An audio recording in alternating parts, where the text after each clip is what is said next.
95% des ONG en Afrique, c'est des bandits. Je l'ai dit sur un média. Bandits? C'est des bandits. Okay. Voilà, le mot, c'est le mot. C'est des bandits et généralement, ce sont des gens qui ont raté leur vie en Europe. Et pour les consoler, je dis 95%, parce qu'il y a 5% des ONG qui font du bon boulot.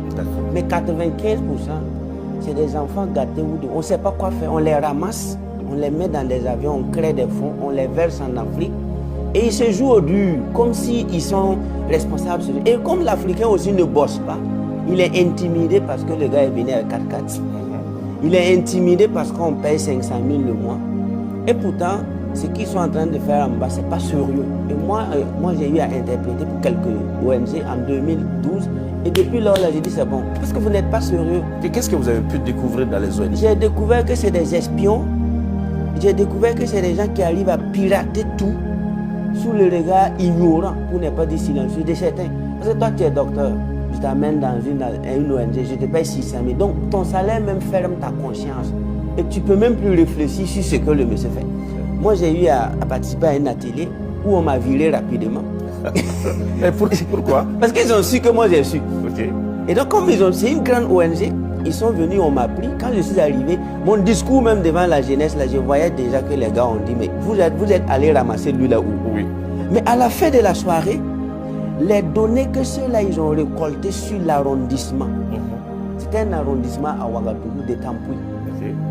Moi, j'ai demandé qu'on m'envoie le rapport, puisque moi aussi j'en fais partie. Okay. Ils m'ont envoyé même la moitié du rapport. C'est-à-dire, ce que les gars mangent, les caniveaux, les boutiques, c'est-à-dire l'atelier, le titre était vraiment juste pour envoyer les gens, les non-vigilants, on les a envoyés paître avec le thème.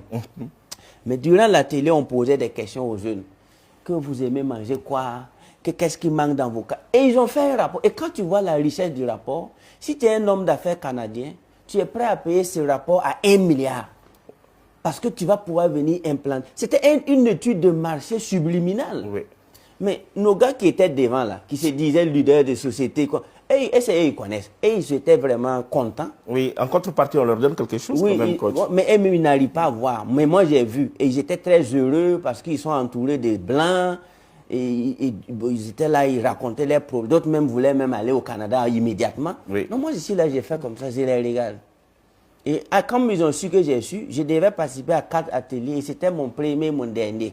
J'ai dit, mais moi, en tout cas, je sais que vous, là, vous êtes en Afrique, vous ne pouvez pas faire ça au Japon. Oui. Vous ne pouvez pas faire ça en Chine.